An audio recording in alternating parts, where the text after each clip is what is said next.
Hi everyone, my name is Charlie and today I would like to share my April favourites. So we're just going to run straight into things with our favourite songs of April. One thing that has happened a lot is that I'm still listening to this 60s playlist at work, and it has made it incredibly difficult for me to find out which songs I've listened to more than others over the last month, because I just keep getting shown all the songs from this 60s playlist. But oftentimes I'm not getting to listen to them. It's just that the playlist Spotify has lasts for the same number of hours that were open at the charity shop. The three songs I've chosen are songs that I know had some sort of impression. We're going to start with Good Luck Babe by Chapel Rowan. I have been talking about this artist for well over a year now. Very much enjoy her work, and I'm so pleased that so many people are coming up and enjoying her as well. At first, this song didn't get me as much as her other songs had.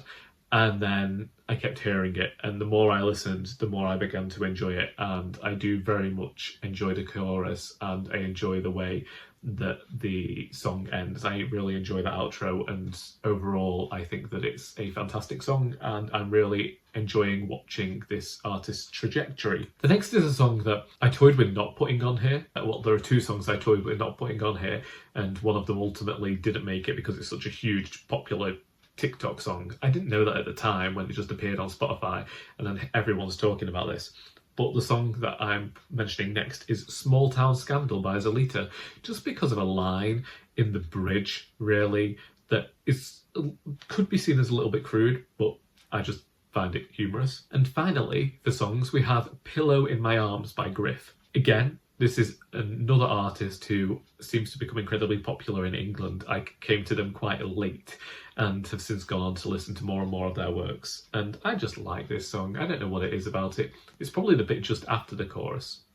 I don't know, but this song has a little bit of an earworm for me, as do all three songs, but that one in particular, when I think about the songs that I've liked this month, I do think about how both this one and Good Luck Babe are songs that when they come on, I don't think to skip them, even if I've already listened to them that day. Then let's move on to the TV that I've been enjoying in April.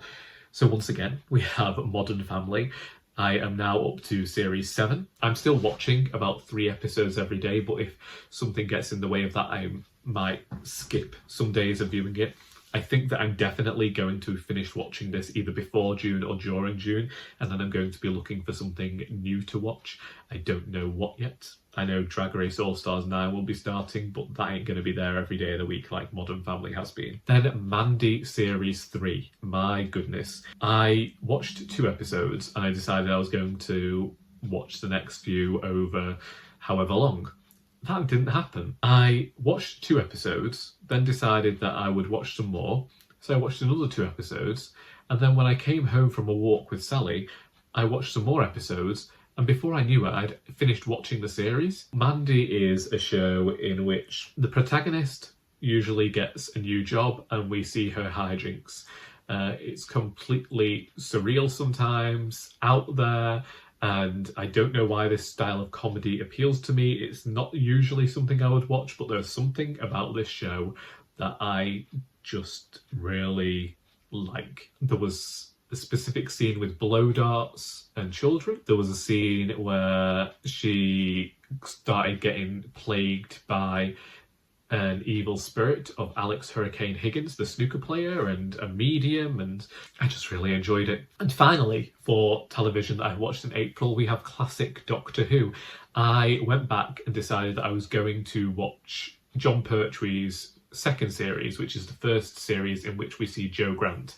I really enjoy the companion Liz Shaw and have watched her episodes multiple times, but I never fully explored Jo Grant as a character because, I just felt like I'd missed Liz too much. But I do think that Katie Manning adds something different to the show. There is this thing of her possibly falling into the whole screaming ideal that people had about the companions, and there's probably a little bit of men being overpowering towards women here, but I am very much enjoying the campiness of Jon Pertwee's Doctor.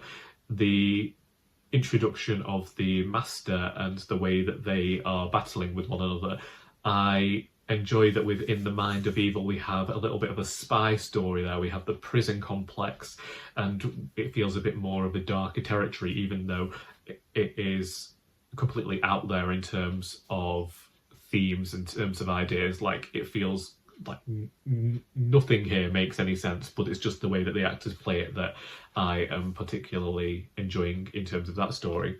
And I look forward to watching more of that over the coming weeks.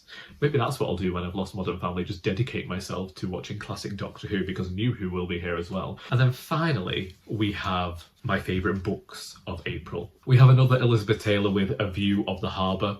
I really liked this tale of a small seaside village and just the way that Elizabeth Taylor goes into their lives. I enjoyed the description, I enjoyed the subtle humour, I enjoyed the possible meta-narrative. Just a new favourite when it comes to Elizabeth Taylor, but I think that I say that with every single Elizabeth Taylor book, bar Blaming. Then we have Ducks by Kate Beaton. This is a graphic memoir in which the author is talking about the time in which she spent 2 years in the oil sands, as this book is subtitled, and we get to hear about a problem that is throughout Canada, I believe, but especially in the author's home territory, county, wherever it is she's from. There is a difficulty for young people to actually find work that will help them afford to live, and so they go and take on these somewhat treacherous, dangerous jobs working on the oil sands. And this book goes into the politics of that. It goes into the misogyny surrounding those places and the way in which the men who work there treat women. It goes into the way in which the Canadian government has treated the Indigenous communities by opening these oil fields, and it has a lot to talk about. And I thought that the author had chosen a great format in which to discuss this, because that could have led to a very dry memoir, but creating this graphic memoir that discusses these things, does it in an accessible fashion in which the reader is able to learn about part of the world and something going on there that they might not previously known about, which was the case for me. And finally, we have Motherthing by Ainslie Hogarth. My goodness, I did not expect to adore a book as much as I adored Motherthing, but it completely spoke to every single one of my sensibilities. It's grotesque yet humorous. I described it as bonkers last week for the final 100 pages. I was utterly behind these characters' actions, even though the narrator did some increasingly deplorable things. It was a ghost story, it was a horror comedy, it had love its core, it had a different take on possession, as in ghostly possession, but also a person trying to possess another person. It had so many different facets to look at and explore, and I look forward to reading anything this author puts out in future, or what they already have, because I was enamoured with this tale. And those are my favourite things for April: what I listened to, what I viewed, and what I read. No more podcasts yet, but I have had some more readerly podcasts recommended to me. And if you have a favourite, do let me know, because now it seems like the scope is so wide that I don't know which podcast to go and listen to next.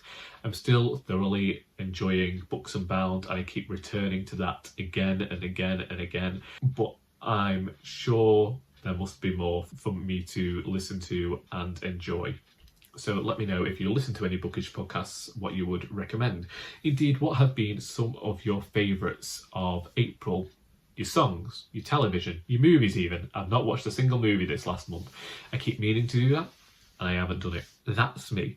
If you've read any of the books I've talked about and would like to discuss them, then please feel free to do so in the comments. I hope that you have enjoyed this video, because until next time, that is all.